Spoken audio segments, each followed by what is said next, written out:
Tonight, we're stepping into the dark, musty stone corridors of history, where hope goes to die and rats feel right at home. Forget the epic sword fights, grand halls, and noble quests. That's not where you're headed. Tonight, you're not a gallant knight, or even a humble peasant trying to milk a goat before dawn. No, tonight you're something far less glamorous, a prisoner in a medieval dungeon. There's no escape plan, no daring rescue. You're not the plucky hero with a clever trick up your sleeve. You're just unlucky. Maybe you stole a loaf of bread. Maybe you insulted a lord's hat. Maybe someone with more power and fewer morals decided they didn't like your face. Doesn't matter. Justice is not blind. She's drunk, mean, and has a torture rack. So here you are. In the chill of the night, as modern civilization hums far away, you lie back on your bed, clean, warm, and soft. Enjoy it. Because I'm about to take it away. Close your eyes if you like. Let the warmth fade. Let the sound of traffic and appliances and modern comfort dissolve into the cold echoes of stone and screaming. Because now, it's 1347, and you've just woken up in a prison cell. It smells like moldy straw, unwashed bodies, and something acrid that may have once been soup. The floor is damp. Your skin is damp. Everything is damp. You're damp. Welcome to your new reality. Over the next little while, I'm going to walk you through your glorious medieval incarceration. Every rake smell, every itchy rash, every whimpering fellow inmate. You'll experience the full buffet of bad decisions and worse hygiene. We'll tour the lavatory corner. Spoiler, it's not a corner, and it's not private. Sample the cuisine. Do you like gruel? No? That's unfortunate. And meet the delightful men paid to invent new ways to stretch your limbs in the name of confessions. It's going to be unpleasant. But don't worry. My voice will stay calm and soothing, like a friend quietly narrating your descent into the worst Airbnb of the 14th century. So settle in, dim the lights, maybe turn on a fan for that dungeon breeze, grab a blanket, and try not to think about lice. Because we're going back to the Middle Ages, back to the time when human rights were just a rumor, and prison wasn't a punishment. It was a waiting room for death. If you enjoy this quietly horrible journey, don't forget to like the video, subscribe to the channel, leave a comment, or share it with someone who enjoys sleeping to the sound of suffering.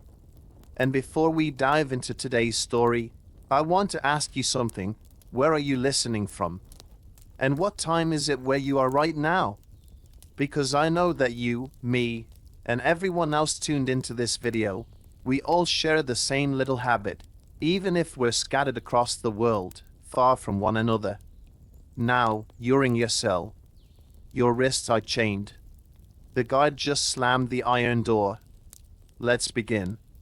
You're not sure if you were ever really asleep. Not in the way you remember sleep. Not the kind that's warm, secure, wrapped in sheets and surrounded by silence.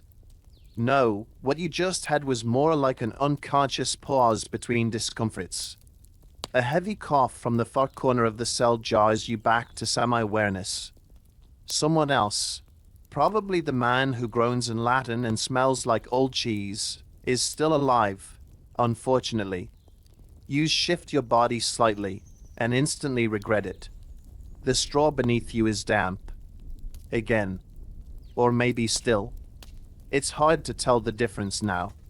It scratches against your back and hips, poking through the single layer of rotting linen you're wearing. It smells of mildew, rat droppings, and that sweet, sickly scent that always seems to hang around dying things. The blanket, if you can call a mold-riddled square of wool a blanket, is more of a suggestion than a comfort. You curl into it anyway, because the cold is seeping in through the stones again, and your bones ache like they're 80 years old. You're 19. A rat scuttles over your foot. You don't scream. You don't flinch. You just quietly add rat foot massage to the long list of things you've come to accept. Your wrists hurt. The chains are tighter today. You wonder if you were struggling in your sleep again. Maybe you were dreaming of bread, or sunlight, or just a world where no one throws urine buckets down the hallway. Your cellmate, you still don't know his name, is wheezing. It's a wet, gurgly kind of wheeze. You've stopped asking if he's okay, because the answer is no. He hasn't been okay since you were thrown in here together 2 weeks ago. Or was it 3? You don't know anymore. Time has turned into a series of smells and bowel movements. The cell is about 6 feet by 6 feet. Just big enough to sit, lie down, or pace in maddening, tiny circles. The ceiling drips something. The walls sweat. The stones beneath your body are always cold, no matter how warm the rest of the world might be. There's a small slit in the wall, barely big enough for light to squeeze through. You think it might be morning, or late afternoon. Again, time is theoretical now. What matters is that the guide will come soon, and with him comes food. Or what they call food. But for now, you lie there, itchy, sore, and wondering which part of your body will develop a sore next. You want to get up. You try to get up. Your ankle chain says no, and so begins your day. You hear it before you see it. The soft clank of keys. The rhythmic thump of boots on uneven stone. Someone's getting breakfast. Maybe it's you. Maybe it's the rats. Honestly, it's a toss-up. The guard stops outside your cell. You hear him sniff, a judgmental, theatrical sniff, as though he's surprised you still smell like you've been fermenting in your own juices. He doesn't say anything. Why would he? You're not worth words. A trace slides through the slot. It lands with a dull, wet thwop. The kind of sound that makes your stomach twist and your standards lower. You crawl toward it, dragging your chains like a ghost that died of dysentery. You peer into the wooden bowl. Pottage. Again. If you're not familiar with medieval pottage, allow me to describe this culinary delight. It's what happens when someone boils sadness, dirt, old root vegetables, and maybe a feather if they're feeling generous. It's gray. Not gray like stone or sky. Gray like moral ambiguity. It smells faintly of onion, strongly of turnip, and overwhelmingly of feet. There's a crust of stale bread beside it. Rock hard. You could use it as a weapon, or dental floss. Either way, it's what's for breakfast. You dip the bread in the pottage to soften it. It doesn't. You chew anyway. Your jaw aches. Your teeth protest. Something crunches that definitely shouldn't crunch. Protein, maybe? Let's pretend. The guard watches you eat, then walks away. No. Good morning. No. Bon appetit. Just the sound of keys jingling into the distance and a fight echoing down the corridor. That's your service experience. You eat slowly. Not because you're savoring it. Oh no. You eat slowly because if you eat too fast, you'll throw it up. And if you throw it up, the rats come faster. Your cellmate doesn't move. He hasn't eaten in 2 days. You push the crust toward him. He doesn't even look. A drop of water lands in your bowl. You hope it's just water. You keep eating anyway. There's no salt. No spices. No variety. Every day it's the same. Root mush, rotten bread, and the ever-looming dread of dysentery. But you eat. Because in here, eating is resistance. Eating is survival. And maybe, just maybe, if you finish your bowl, they won't decide to interrogate you today. You slip the last of it down, the lukewarm drag sticking to your lips. It tastes like punishment. But it's all you've got. You wipe your mouth with the sleeve of your shirt, which, at this point, is more bacteria than fabric, and lean back against the cold wall. Your stomach turns. But you've kept it down. That's a win. Now comes the part you really dread. It's time to relieve yourself. You stall. Not because you don't need to go, but because you know what's coming. You've been trying to hold it since yesterday. Maybe the day before. Your body has been screaming, your guts turning over like a mill wheel, but you've resisted. You've waited. Hoped. Prayed for the sweet, merciful miracle of constipation. But no. The pottage has done its work. You shift your weight on the straw mattress. It squelches. Your ankle chain clinks. And then, slowly, deliberately, you crawl to the corner. It's not even a corner, really. Just a section of the floor that's slightly more depressed and slightly more stained. They call it the latrine pit. A generous name for a shallow hole in the stones that collects the byproducts of human existence. The smell hits you before you get there. A thick, oppressive stench of urine, excrement, and regret. It clings to your nose hairs, seeps into your pores, and assaults your dignity. You gag. You always gag. You've never not gagged. You squat. Your knees crack. Your legs shake. The stone beneath you is slick with what you don't ask. There's no privacy. Your cellmate stares blankly at the wall, because that's what you do when someone uses the communal hole. You stare. Or you pretend to sleep. Or you think about being anywhere, anyone, anything else. There's no paper. Obviously. Paper is expensive. Toilets don't exist. Instead, you reach for the cleaning cloth, a rag hanging on a nail nearby, used by everyone, rinsed rarely, stiff with history. You hesitate. You use it. You don't want to talk about it. You return to your straw bed, your dignity now resting somewhere deep in that hole. The stench follows you. It never really leaves. It's in your clothes, your hair, your soul. And here's the fun part. Once a week, if you're lucky, the guides come and shovel it out. Until then, it builds. And builds. In summer, it ferments. In winter, it freezes into horrifying stalagmites of human failure. You think maybe I'll die of the smell. Is that a thing? Could that be a thing? Actually, yes. Dysentery, typhus, cholera. All of them flourish in places like this. The medieval prison is not just a punishment. It's an ecosystem. A thriving petri dish of misery. You lie back on your straw mattress, the pit gurgling faintly in the corner, and try to breathe through your mouth. It doesn't help. You taste it now. Your stomach lurches. You close your eyes and wait for the next horror. Clothing.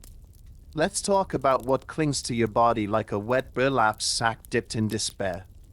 You're wearing a shift. Not a stylish one. Not a cute little tunic with laces or embroidery. This is a prison shoe sackcloth monstrosity, cut to fit absolutely no one, dyed in, well, nothing. It's colorless. Grayish. Brownish. Grime-colored. You think it used to be linen. Now it's more of a suggestion of fabric. Threadbare in places that matter.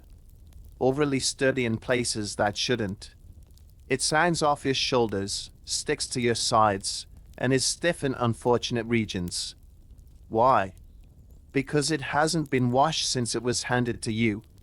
Possibly since it was handed to someone else. 5 inmates ago. You pick at it sometimes. Not to fix anything. That would imply you care. No, you pick because it itches. Constantly. It's like being hugged by a swarm of angry bees with mange. The seams rub your armpits raw. The hem scratches the backs of your legs. Every fold holds a surprise, usually a louse or two. Speaking of lice. Yes, you have them. Everywhere. hair, groin, the tender back of your neck. You've scratched until you bled, and then scratched more. The itching becomes part of your rhythm, a meditative activity, a tragic self-soothing ritual. There's no soap. Soap is for the outside world. In here, you clean yourself with spit, shame, and the occasional handful of moss if you're lucky enough to find some growing in a crack. You once tried rubbing the shirt on the wet stone wall, hoping for a makeshift scrub. All it did was smear the dirt around and chill you to the bone. Your feet? Bare. The floor is stone, cold, jagged, and occasionally sticky with things better left unidentified. You dream of shoes. Not fancy shoes. Just anything between you and the cold, rat-trampled floor. Even wooden clogs. Even socks made of sheep intestines. Anything. And the worst part? This is your only outfit. There are no wardrobe changes in prison. No laundry day. No backup tunic for special occasions, like being flogged in the courtyard or dragged before a magistrate. Just this one, increasingly horrifying piece of cloth. A garment of sorrow. A wearable illness. If it rains, you're wet. If it freezes, you're frozen. If it's hot, you're sweating and itchy. There is no season where this outfit works. Medieval fashion was brutal enough on the outside. Inside a dungeon? It's torture in textile form. You catch your reflection once in a puddle by the wall. You look like a ghost that was never properly mourned. But hey, at least it covers the worst parts. Mostly. You cough. Not just any cough, one of those deep, chest-rattling, flint-choked explosions that makes your cellmate flinch. It echoes down the hall like a death rattle rehearsing its final act. You wipe your mouth. There's blood. Again. Your body aches in ways you didn't know bodies could. Your back is covered in boils, your gums are bleeding, and that ankle, the one that got twisted when they threw you in here, it's swelling now. Red. Puffy. Warm to the touch. You poke it gently. Bad idea. The pain is sharp. Electric. Your vision goes blurry for a moment. You might need a physician. Which, in medieval terms, is a lot like saying, I need a man with questionable training and a firm belief in bodily fluids. They finally send someone. Not because they care, let's be clear, but because if you die too soon, you can't be interrogated. And that's a scheduling inconvenience. He arrives in a robe that smells of herbs and rotting meat. Barber surgeon, he announces proudly, as if the title doesn't sound like someone who gives you a haircut and an amputation in the same sitting. He's carrying a wooden box. You don't want to know what's inside. Spoiler, you'll find out. He examines your leg. Frowns. Nods gravely. Then, without so much as a, this might sting, he pulls out a knife. A real one. Rusty, jagged, and already stained. Before you can object, he makes a small incision. Small to him. To you, it feels like he's carving a new mouth into your ankle. Blood oozes out. He hums a tune. This will balance the humors, he says. Ah, yes. The four humors. Blood, phlegm, black bile, and yellow bile. The medieval body, according to theory, is a fragile soup of these delightful substances. Too much of one? Dullness. Too little? Death. The solution? Let's poke holes in you until the ratios feel right. Next comes the leech. Oh yes, an actual leech. From a jar. It's wriggly. Slimy. Hungry. He places it on your lead with the gentle reverence of someone lighting a scented candle. It latches on. You try not to cry. The pain dulls eventually. Mostly because the shock wears off. You're bandaged with something that smells like old cheesecloth and rosemary. The bleeding mostly stops. The swelling stays. But hey, at least you're alive. For now. The surgeon packs up his tools, which, to your horror, include a saw, a poker, and something disturbingly like a melon baller, and vanishes down the corridor, whistling. You lie back, dizzy, weak, oozing, and realize that in this place, treatment is just another form of suffering. But don't worry. Lunch is coming. The cell grows hotter as the day drags on. Or colder. You honestly can't tell anymore. It's the kind of temperature that exists just to make you uncomfortable, enough to sweat, but not enough to dry anything. Your skin itches under your filthy linen shift. Your stomach gurgles like it's angry at you for what you're about to do next. The food arrives again. Another bowl. Another slop. Another wave of nausea. This time it's thinner than breakfast. A watery, beigeish gruel with floating lumps that look suspiciously like turnips but taste like betrayal. There's a bit of green in it too. A leaf? Mold? Herb? You don't know. You don't want to know. You stir it with a splinter of wood. It doesn't help. There's also a piece of meat. Or something that was once attached to something that used to be meat. It's gristly, shriveled, and gray. No seasoning. No sauce. No identifiable texture. It might be rat. You hope it's rat. You eat slowly, but not out of etiquette. That would require cutlery and dignity. No, you pace yourself because your stomach has developed a personality, and it's temperamental. Yesterday you vomited. Not into a bucket. Into the straw.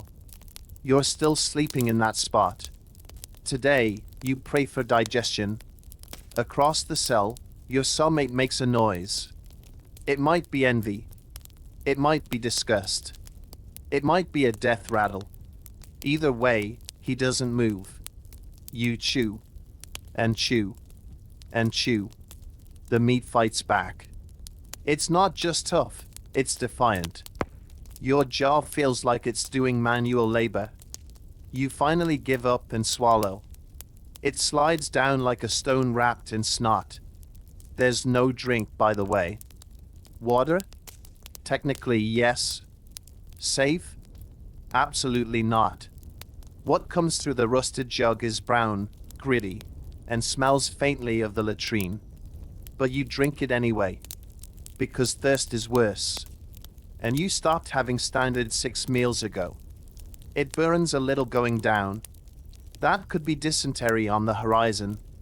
Could be the sheer audacity of asking your digestive system to handle another batch of microbe-infested swamp broth. You finish the meal. If that's the word for it. You lean back. Belly full. Soul emptier. In the distance, someone screams. Not a casual scream, a real one. Sharp. Long. It echoes down the stone hallway, bouncing between iron bars and echoing through bone. You freeze. You know what comes next. It's time to talk about torture. The footsteps come first. Measured. Deliberate. The kind of walk that doesn't rush, because it doesn't have to. When someone's holding the keys, they tend to stroll. You feel it in your stomach. The pottage begins a nervous little jig in your gut. A heavy iron key slides into the lock. You don't move. Maybe if you stay still enough, they'll think you're dead. Maybe you are dead. Maybe this is hell. But the door creaks open, and light floods the cell in a painful, insulting burst. You squint. 2 guards. No smiles. No words. Just the universal medieval signal for, get up or we'll make you regret your last 3 ancestors. You stand. Or try to. Your leg buckles. Your hands fumble with the chains. One guard grabs your arm. His grip is unnecessarily tight. You smell onions and anger. They drag you out. The corridor is cold, long. It smells of mold, dried blood, and the stale, institutional cruelty of a system built by people with too much power and too little imagination. The torture chamber isn't far. They never make you walk too far. Efficiency. It's worse than you imagine. There's a table. Not the eating kind. The stretching kind. A rack, to be precise. Wooden, stained, fitted with leather straps and iron gears that groan when turned. Nearby, a brazier glows faintly. Hot irons lean against its edge like sinister marshmallow sticks. There's a pear-shaped device on the table. You don't want to know what it does. You'll find out.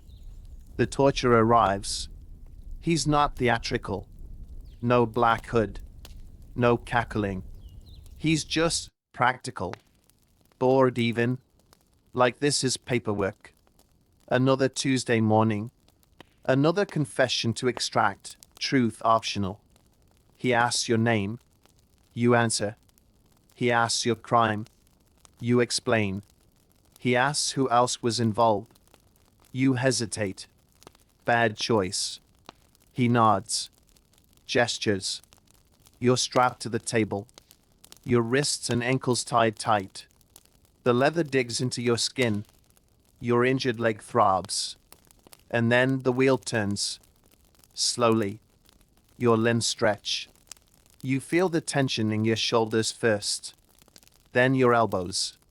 Your back arches involuntarily. Your jaw clenches so hard you think your teeth will snap. He pauses.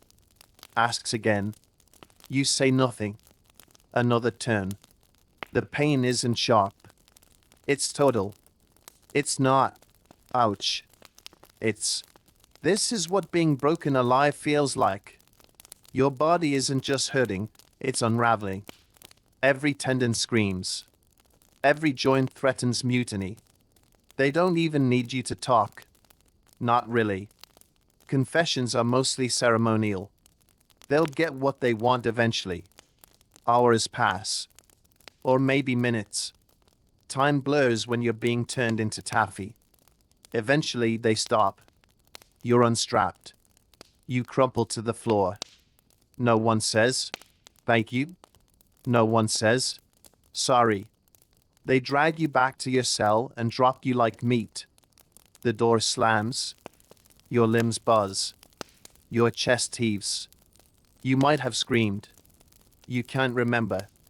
You lie in the dark, twisted and trembling, and realize it's not even evening yet. It's hard to tell when evening truly begins in a dungeon. There's no sunset here. No flicker of golden hour, no sound of birds retreating to their nests. Only the slow dying of light through that miserable slit in the wall, until all that's left is shadow and the faintest, most pitiful glow from a torch in the hallway. That, and the smell. It changes slightly in the evening. It's heavier, mustier. Like the walls have absorbed every stench of the day and decided to release it all at once. Your nose adapts. Your soul doesn't. You lie curled on the straw mat. It's wet again. You don't know why. Could be condensation. Could be the piss from that scream you let out earlier. Could be someone else's mess. You no longer care. You pull your rag blanket over your head, trying to trap a little warmth and a little less awareness. Your body is wrecked. Every joint aches. Your limbs feel stretched, bruised, like you've been run over by a cart full of stones. You can't sleep on your side anymore. Can't sleep on your back either. Everything hurts. Even your ears. You're not sure why. You hear scuttling. Not just one rat.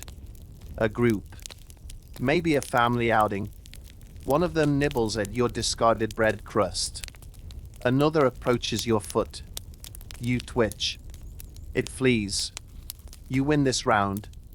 Your cellmate finally speaks. A whisper. A single word in a language you don't understand. You don't answer. He doesn't try again. Somewhere down the hall, Someone is sobbing.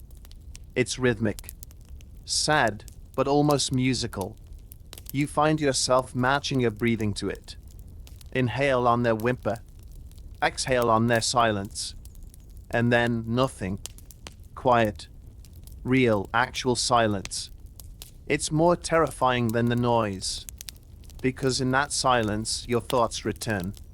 You start remembering things you haven't allowed yourself to remember in days. The way your mother laughed. The way bread used to smell when it was fresh, not fungal. The feel of sunlight on your face. The sound of a stream. A bird. A dog. Anything not made of stone and screams. You wonder how long you've been here. You wonder how long you'll last. You wonder if they'll ever let you out. And then you stop wondering. Not because you found peace, but because you're just too tired. Emotionally, physically, spiritually. You drift. Not to sleep, exactly, but to that place between waking and oblivion, where the rats are quieter, the pain duller, and time no longer matters. This is your evening now. No stars. No moon. Just you, your breath, the straw, and the endless strip of water somewhere in the dark. You try to sleep. Really, you do? Use shift, roll, curl, uncurl, scratch, wince, pull the blanket up, throw it off, and start all over again. Every position is wrong. Every surface is wrong. Every breath you take is humid, rank, and tastes faintly of your own desperation. The stone floor offers no comfort. The straw doesn't cushion, it pokes. And the scratchy cloth clinging to your body has fused into a damp, smelly second skin. You start to dream, and then a drop of water from the ceiling slaps your forehead like a tiny, wet insult. You blink awake. Again. You hear noises in the walls. Not voices. Not rats. No, this is something different. Scratching. A soft, shuffling scratch that stops when you listen for it, and resumes when you turn away. Maybe it's nothing. Maybe it's something worse than rats. You once heard a story about a prisoner whose toes were gnawed off in his sleep. You try to pull your feet into your shift. They don't fit. You close your eyes again. And then the dreams come. They're not dreams, really, more like fever loops of memory and fear, stitched together by your infected brain. You see a field. Then it becomes fire. Then it becomes your home, and someone screaming your name, and then your mother is holding out a bowl of warm soup, made of maggots. You wake up gagging. Your mouth tastes like metal and mildew. You try not to throw up. The rats are watching. You hear your cellmate mumble again. It's louder this time. He's sitting up now, staring at the wall, whispering to it like it's speaking back. You can't make out the words, but you catch something about teeth and saints and the smell of burnt hair. You try not to listen. Your body is itching again. And twitching. You slap your arm. Something was crawling. Probably a flea. Possibly a hallucination. It doesn't matter. Your stomach growls, which is rich, considering what you ate. Or didn't eat. Hunger becomes a physical sensation, like a fist pushing up under your ribs. You think about food. Then you think about how thinking about food only makes it worse. So you try not to think. Which makes you think harder. Time stretches. You don't know if it's midnight, or 2 in the morning, or still just yesterday. You count trips from the wall. You try to remember songs. You hum. Softly. The cellmate hisses. You stop. You listen. To the silence. To the slow unraveling of your own sanity. To the whispered promise of the sun that never comes. Eventually, maybe, your eyes close. You drift. Not into sleep. Into something deeper. Colder. Quieter. A pause. Until the morning screams begin again. You open your eyes. Not because you're rested, no, but because your body has decided it's had enough of pretending to sleep. Your back is stiff. Your legs are numb. Your arm has a red imprint of the wall where it supported your head. For what must have been hours, your first breath of the day is unfortunate. The air is thicker than usual, damp but also sharp, like something sour has settled in overnight and fermented in the warmth of your collective body heat. You cough once, then again. That deep, chesty kind of cough that rattles something loose inside you. Probably not a good sign. You glance around. Still here. Still shackled. Still you. The straw mattress, if anything, it has gotten worse. More damp. More alive. You scratch at your neck. Lice. Always lice. You've given up swatting them. They've won. You sit up slowly, every joint protesting like it's been rusted over. Your ankle chain tugs and bites into the raw skin where it's worn a permanent mark. You roll your shoulders. Something pops. Something cracks. Something aches. Your cellmate is still breathing. Sort of.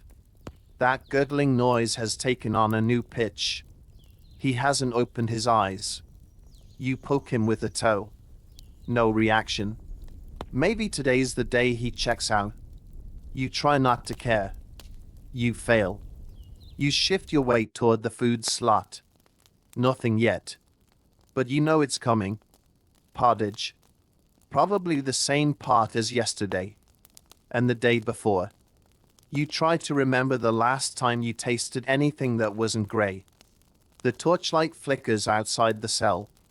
You watch the shadow of the guard move past. You listen for the keys. They jingle faintly. Not for you this time. You lean back against the wall. It's cold, as usual. Comforting, in a weird way. At least something in this dungeon has the decency to be consistent. Your stomach growls. Loudly. Rudely. It doesn't care that food is trash. It just wants something. You run your fingers through your hair. It's matted. Greasy. You think something moves. You don't investigate. Instead, you stare at the wall. Not because it's interesting. It's not. But because it's there. Stone, slightly mossy, riddled with cracks. You start to count them. 1, 2, 3. You stop at 19. That's how many teeth you think you still have. Just a guess. You try not to run your tongue along them anymore. Too many surprises. Eventually, footsteps approach. And here it comes. Another ball of mush. Another stale lump of misery. You sigh. And welcome day 2 in your medieval prison hell. There's no window in your cell. No fireplace. No ventilation. Just a slit in the wall. And even that feels like an oversight. It lets in air, yes, but not the kind you want. When it's cold outside, your bones feel it first. You wake up with your fingers curled into claws, your lips cracked and bleeding, your breath visible in pale little clouds. The stone walls hold onto cold like a grudge. Your shift, that delightful sack of woven suffering, offers all the warmth of a damp napkin. You try huddling in a corner, pulling the rag blanket over yourself like a tent. The wind still finds its way in. Always. It snakes through the cracks, curls around your ankles, slides across your spine. You shiver so hard your teeth chatter. Loudly. Annoyingly. You start to hate your own body for trying to survive. And the worst part? The water freezes. Not completely, just enough to become slippery and sharp, like the dungeon itself is trying to trip you and laugh. You've fallen before. Smashed your elbow on the stone. Didn't sleep for 2 nights. There was no sympathy. Not from the guards. Not from your cellmate. Not even from yourself. Then comes summer. This shift is sudden. One morning, instead of shivering, you wake up sweating. The air turns thick, heavy. It clings to your skin like a wet cloth. Your shirt is soaked within hours, but never dries. Nothing dries. The walls start to weep again. Long trails of condensation running down like the prison itself is crying for your lost hygiene. With heat comes smell. And not just any smell. We're talking deep, old, historical stink. You, your cellmate, the pit in the corner, the straw of the rats. It all blends into a must that could stun a horse. You can feel it in your throat. You can taste it. It's a flavor now. Flies come. Big ones. Loud ones. They don't just buzz, they mock. They circle your head, land on your sores, your lips, your food. You sweat at them half-heartedly. You always miss. They know. The sweat never stops. It pulls in places you didn't know could pull. It turns your shift into a clingy, wet ghost. The straw becomes a soup of old urine, mold, and body odor. You lie in it anyway. What choice do you have? And if it rains? Oh joy. Water trickles in from the ceiling. Puddles form. The walls leak. Your already soggy mattress becomes something you could actually wring out. You consider doing it. You don't. What would be the point? But then, once in a while, there's a breeze. A cool, dry draft that floats through the cell like a forgotten memory of freedom.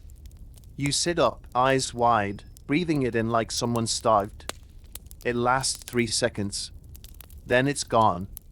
You curl back into your damp corner, scratch your thigh, and try not to think about how many more seasons you'll survive. Your tooth hurts. Again. It's the same one that's been bothering you for weeks. Bottom left, second from the back. A dull, thudding ache that pulses with every heartbeat. You've been trying to ignore it. Biting on the other side. Chewing softer. Thinking happy thoughts. None of it works. Now it's gone from dull to sharp. It stabs when you breathe. It throbs when you swallow. It whispers curses into your skull every time you blink. You run your tongue over it and recoil. The gum is swollen. The taste is metallic. A little sweet, a little rotten. The medieval signal for, oh yes, this is going to kill you. Dental hygiene isn't a concept in here. There's no toothbrush. No rinse. No floss. The closest thing you've had to oral care was chewing on a stick one afternoon out of boredom. It helped. Briefly. Then the stick got moldy. Then you got a splinter in your lip. And now? Now it's infection season.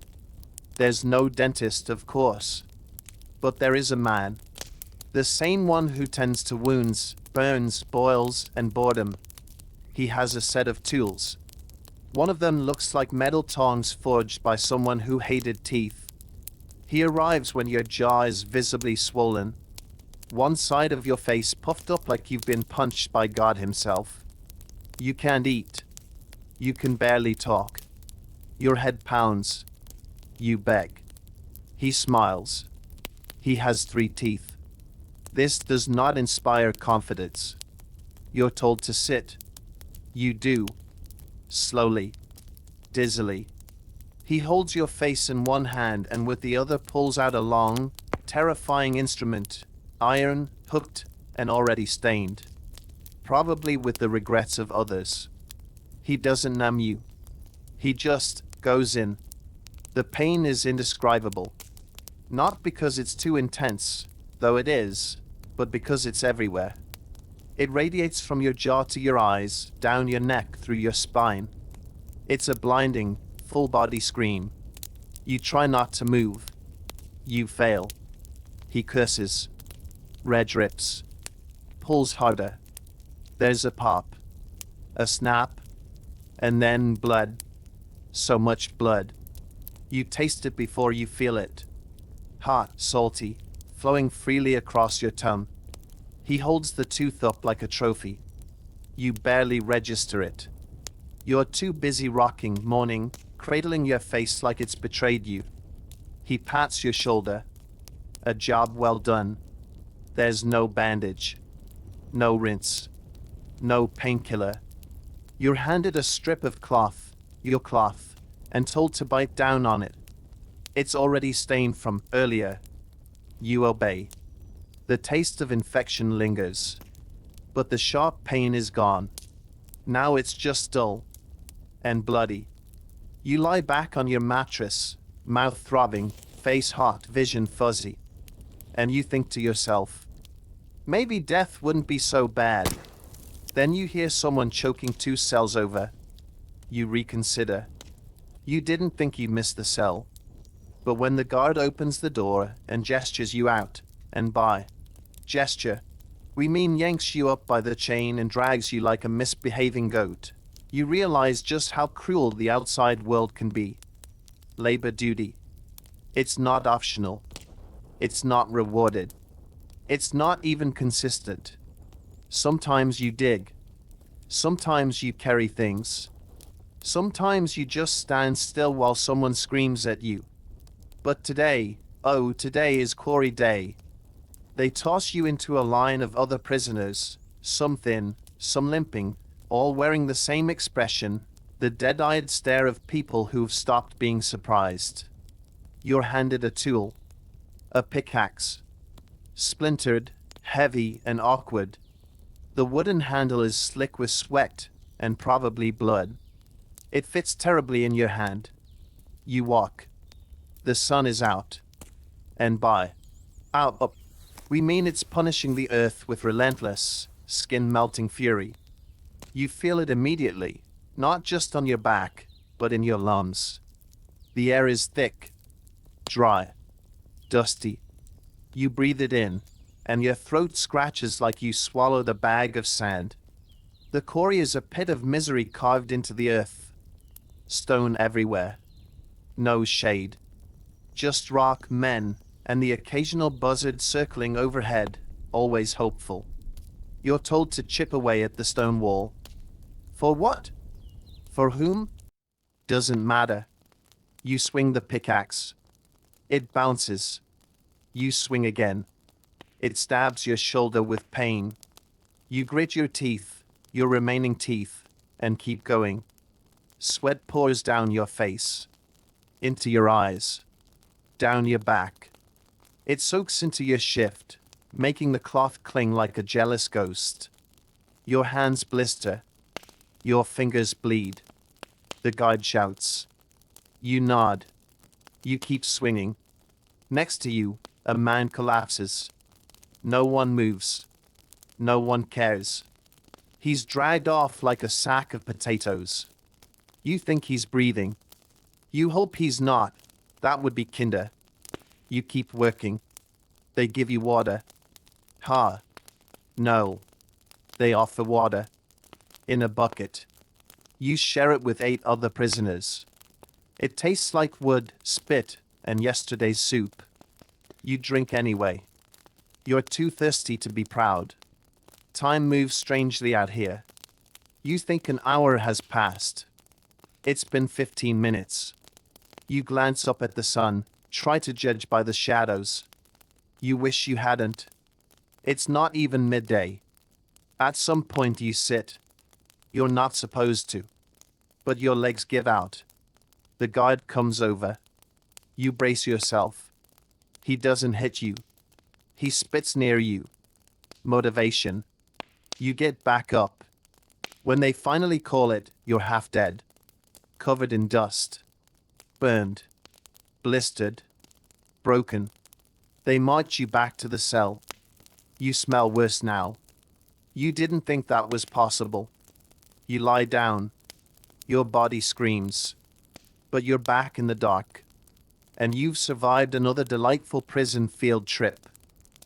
The smell hits before the tray does. It's not food. Not really. It's more of a biological reminder that flavor used to exist, once, long ago, in a world you'll never visit again. Your stomach growls. but it's more of a complaint than an appetite. Hunger here isn't desire, it's background noise. Constant. Dull. Depressing. The guard slides the tray through the slot with all the care of someone tossing scraps to a dog he hates. It lands with that now familiar wet thud. You don't rush. You just shuffle. Slowly. Like someone approaching a crime scene they already know the ending to. Tonight's special? Stew. A thick, lumpy, brown paste clinging to the side of the wooden bowl like it's trying to escape. You peer into it. There's something green floating. Something yellow lurking beneath the surface. Maybe a legume. Maybe a warning. You take a bite. The texture is gritty. The taste is wet. Not what like soup. What like regret. You chew. It takes effort. The meat, if it is meat, is a mystery. A chewy, unidentifiable strip that could be rat, pigeon, or possibly a boot that gave up. You swallow. It scratches on the way down. Your throat rebels. You suppress a gag. You glance at your cellmate. He's not eating. He hasn't moved. You tell yourself he's just sleeping. You tell yourself that every night. There's a crust of bread. Blackened on one side. Mold on the other. You scrape it off with your fingernail. The mold, not the bread. The bread's too far gone to save, but you chew it anyway. It's dry. Dry enough to make you cough. Dry enough to spark the thought. Was this a roof tile once? You wash it down with water. If you can call it that. It tastes like iron and basement. It leaves a film on your tongue. You drink it anyway. Because what else is there? Dinner ends when you lick the bowl. Not for enjoyment. Just to remind yourself of what it feels like to finish something. You lie back down. The bloating begins immediately. Your stomach is a battlefield of ancient ingredients and modern regret. You groan. Softly. The guard outside chuckles. You curl into yourself. The straw rustles beneath you. Something scurries away. You've eaten. You're full. You're empty. You're still here. Another day down. Another meal endured. Another step closer to forgetting what good food ever tasted like. In the suffocating quiet after dinner, your thoughts do what thoughts always do in a dungeon. They wander where they shouldn't. You stare at the cracked ceiling, listening to the distant clink of chains and the occasional mutter from a neighboring cell. And your mind drifts to salvation, which, let's be clear, feels like a cruel joke. Religion is everywhere in the outside world. In the church bells, the town squares, the sermons shouted from wooden pulpits. Every day is a holy day. Every breath is owed to God. Every misstep is sin. But in here, God feels more like a rumor. Still, they try. The priests, the friars, the wandering monks who wander straight into the stench and whisper scripture to men with missing fingers and more lice than morality. One came yesterday. You remember? He stood at the bars, holding a wooden cross like it might ward off plague, or at least block the smell. He asked if you'd confessed. You didn't answer. Not because you're defiant. Because your mouth was full of blood and you were trying to keep your last molar from falling out. He quoted something. Latin. Soothing, maybe? You can't remember the words. Just the tone. Like a lullaby for the damned. He told you sin lives in the flesh. You found that funny. Because your flesh is currently rotting off. He said suffering brings you closer to God. You laughed. Then you coughed. Then you bled. He said if you repent, you'll be forgiven. You asked, forgiven for what? He didn't answer. Your crime? Stealing. Lying. Surviving. Depends who you ask. Maybe you are a sinner. But in here, Sin feels like survival with bad PR. The friar left a small wooden cross on your tray. You kept it. Not because you're devout. Because it's the only thing not covered in mildew or rats. Sometimes at night you clutch it. Not for comfort. For something to hold. Something to pretend with. Like a child squeezing a toy for safety. You think about hell. You think about heaven. You think about purgatory, which feels suspiciously like your current living situation. And you wonder, if this is what punishment looks like, what did the saints go through? You try to pray. You remember half a prayer. You forget the rest. You fill in the blanks with apologies and bargaining and promises you can't possibly keep. A single tear slips down your temple. You wipe it before the rats notice. And then you whisper into the damp darkness. If you're listening, I get it.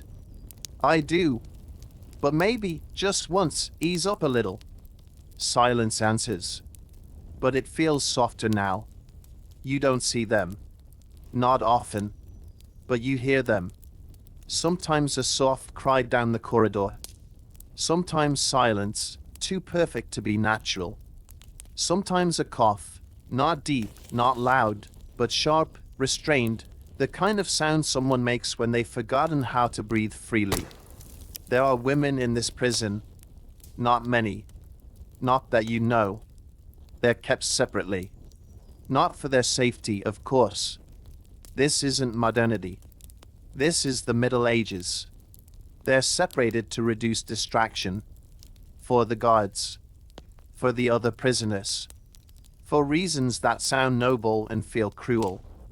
If a woman lands here, it means one of three things. She was poor, she was inconvenient, where she dared to disobey. Sometimes all three. You don't need to do much. Sometimes just speaking too loudly at the wrong moment is enough. Witchcraft? Always a solid accusation. Refusing a marriage? That'll do. Being pregnant without permission, being poor without apology. Both popular options. And once they're inside, the world forgets. There are rumors, of course. Whispered tales traded like dirty coins between cells. One woman was shackled during childbirth. No midwife. No clean cloth. Just a stone floor and a bucket. She bled for 3 days. Then stopped. Another tried to starve herself. The guards force-fed her gruel with a broken spoon. Her teeth never healed. She hasn't spoken since. And then there's the silence. Most of them just go quiet. Not out of obedience. Out of necessity. Words cost too much. Attention is dangerous. You keep your head down. You pretend to be invisible. You pray your name is forgotten by the guards. But even silence doesn't protect them. There are guards who enjoy their rounds too much. Whose keys jingle a little more eagerly near certain doors. The kind of men who see suffering as a shift and assault as routine. Complaints go nowhere. Justice does not live here. Some women never leave. Not because they die. Because they're erased. Locked away so long that even their own names forget them. Occasionally, a cry breaks through the stillness, short, sharp, immediately muffled. You freeze. Not because you can help, but because the sound reminds you this isn't just your hell. It's hers too.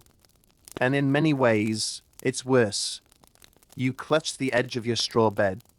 You stare at the wall. You listen to nothing. And you try not to remember that someone, right now, just a few paces away, is trying not to exist too loudly. Let's say, hypothetically, you're innocent. You didn't steal the bread. You didn't stab the merchant. You didn't insult the Lord's wife or accidentally tread on the parish priest's prize chicken. You're completely, thoroughly, saint-level innocent. Congratulations. No one cares. In the medieval justice system, Innocence is what you hope to prove after enduring a series of unspeakable humiliations. But in most cases, being accused is already the sentence. You remember your trial, or more accurately, the brief, confusing series of events that was called a trial. A wooden table, a man in robes, a crowd of bored-looking townsfolk. The accusation was read. The evidence? Hearsay mostly. A neighbor who didn't like the look of you. A guard who saw something. The priest nodded. That was enough. Your defense? You had none. Lawyers? Adorable concept. That's for the nobility. For you, the options were confess, beg, or hope the wind changed direction and blew pity into someone's heart. Sometimes they offer a trial by ordeal. You've heard the stories. Let's tie your hands and throw you into a river. If you float, you're a witch. If you sink and drown, congratulations, you're innocent. There's the hot iron test. Carry a red-hot bar of metal for 9 paces. Then have your burns inspected 3 days later. If they're healing cleanly, whatever that means to the man squinting at your festering flesh, you walk free. If not, back to your cell. Or worse. Branding. They love branding. The letter T for thief, F for felon, H for heretic. All stylish options, usually seared somewhere visible. It's not just punishment, it's advertising. A walking, screaming billboard of your shame. You saw one once. A man branded on the cheek. It blistered, bubbled, smoked. He passed out. They revived him, then finished the job. Torture, of course, is its own trial. The logic is simple. If you confess under unimaginable pain, you're guilty. If you don't, they'll just keep going until you do, or until you die. Either way, the paperwork gets filed. And if, by some miracle, you're declared innocent, you still go back to your cell. Until someone decides what to do with you. Could be a day. Could be a month. Could be forever. Justice isn't swift. It's not blind. It's just moody. You curl up on your straw bed, remembering the blank stare of the judge, the satisfied smirk of the accuser, the silence of the crowd. No one defended you. No one needed to. They had the power. You had the misfortune. And so here you are, still waiting, still wondering, still shackled. Death isn't sudden here. It's not dramatic, or noble, or even interesting. It's quiet, lingering, like a stain in the corner of your cell that you keep forgetting to look at until it starts to move. Sometimes it's sickness, a fever that boils up overnight, burns through a man in 3 days, and leaves only a husk behind. One day he's talking to you about onions, and the next he's slumped in the straw, unmoving, unbreathing, still holding that last crust of bread. Sometimes it's starvation. Slower, crueler. You see it happening. The eyes sink. The skin folds in on itself. The limbs stop working. You offer your portion. They refuse. Not out of pride, just because their body's forgotten how to eat. And sometimes, it's the guards. A blow too hard. A punishment that goes too far. A lesson, taught with fists and boots and iron. They don't announce it. They don't apologize. They just drag the body out and hose down the floor. Maybe. Other times, they don't drag it out. That's when it's worse. You've spent a night next to death before. Not near it. Next to it. Sharing a cell with a man whose breath stopped hours ago, whose eyes never closed, whose body slowly began to change. The smell was the first thing. A sweetness. Sickly. Wrong. Like meat that's pretending to still be edible. It fills your nose. Coats your mouth. makes you feel full and empty at the same time. Then the flies come. They know before you do. They gather, whispering with wings, exploring crevices, celebrating. The guides ignore it. They'll get to it eventually. Maybe in a day. Maybe two. Maybe when someone important walks through the hole and wrinkles their nose. Until then, he stays. You learn not to look at him. You sleep facing the wall. You breathe shallow. You say nothing. And when they finally come for him, you feel something unexpected. Jealousy. Because he's free now. You're not. You're still here. Still sore. Still itching. Still wondering if the ache in your chest is from the cold, the mold, or something deeper. Something final. Some prisoners die loudly. Screaming. Crying. Begging for a priest. Others go quietly, slipping into that breathless hush like it's a blanket. Some leave messages scratched into the stone. Most don't bother. You've thought about it.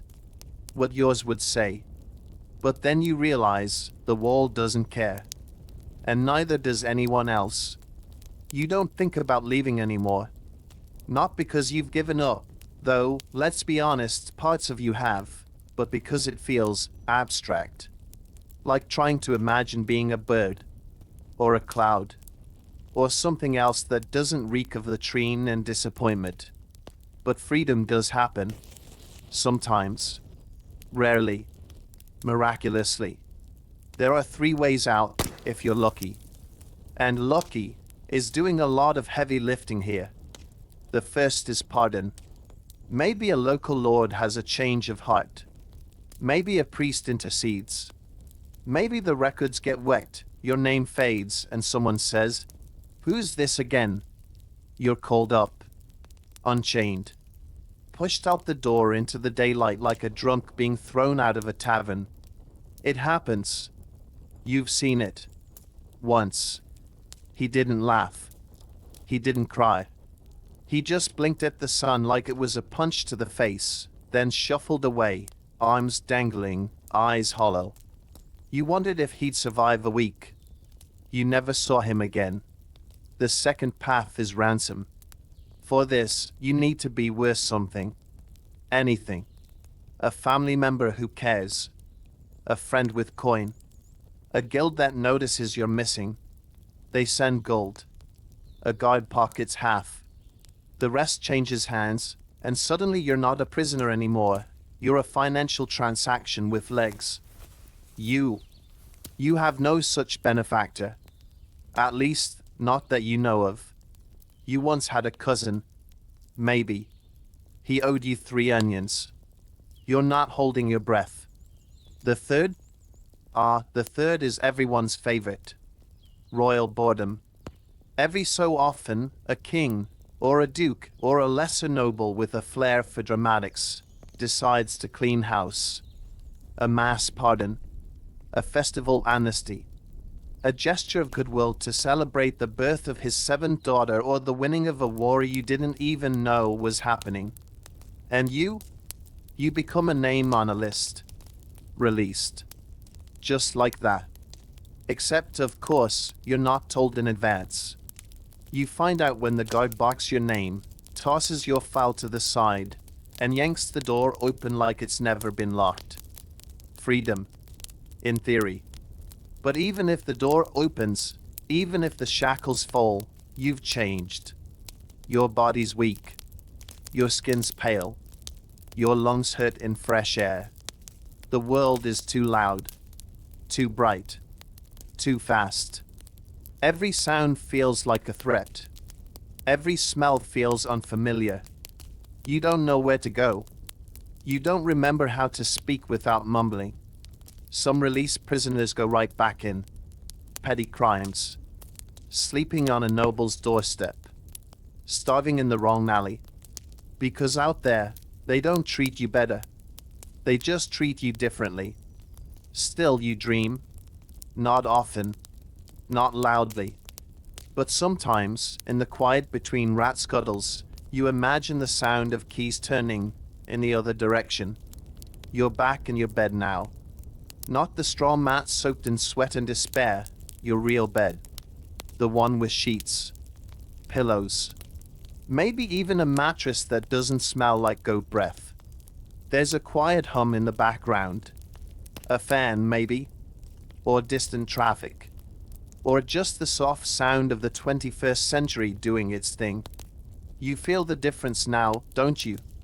You feel the miracle of clean air, of warmth, of water that doesn't come with bacteria and bitterness, of the fact that your toilet flushes, that your teeth don't ache, that when your ankle hurts, you can Google it instead of wondering if today's the day they saw it off with something last used to debone a fish. You've walked, in your mind, through a day of medieval imprisonment.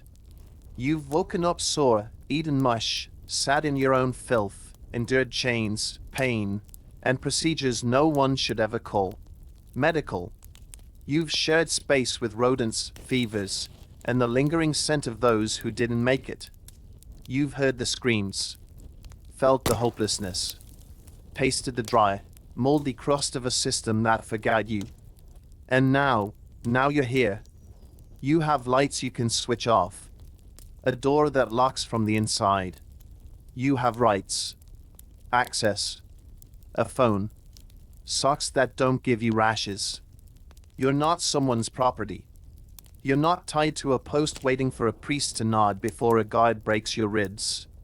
Yes, life today is hard sometimes, but not this hard. Not dungeon hard. You probably wouldn't have lasted a single day in there. Not because you're weak, but because nobody was built for that. Not really. Not then. Not now. So tonight, maybe take a second before you drift off, wrapped in warmth, with the comforting knowledge that no one is going to feed you evil stew in the dark, to appreciate it, to breathe deep, to stretch out, to listen to silence and know it doesn't mean danger. Say a quiet thank you to plumbing, to medicine, to clean floors, to someone, somewhere, who decided justice should involve less screaming. And when you finally close your eyes, peacefully, gently, unchained, remember, somewhere in history, someone didn't get to. But you do. You made it out of the dungeon. Good night. If you're still awake after that, or if you're somewhere between a deep sigh and falling face first into your pillow, thank you for joining me on this quiet, grim little journey through a day in a medieval prison. And if this video helped you relax, drift off, or maybe just appreciate the miracle of clean water and a mattress that doesn't have fleas, then feel free to gently tap like, subscribe, and share this with someone else who might enjoy a slow descent into historical misery before bed. And I'd love to hear from you in the comments. How long do you think you would last in a medieval prison? A day? A week? Or would you surrender the moment the bread crust hit the floor? Let me know, and don't forget to tell me, where are you listening from, and what time is it where you are right now? Because I have a feeling that you, me, and everyone else who ends up in this quiet little corner of YouTube, we all share the same habit, looking for stories, to feel a little less alone in the night.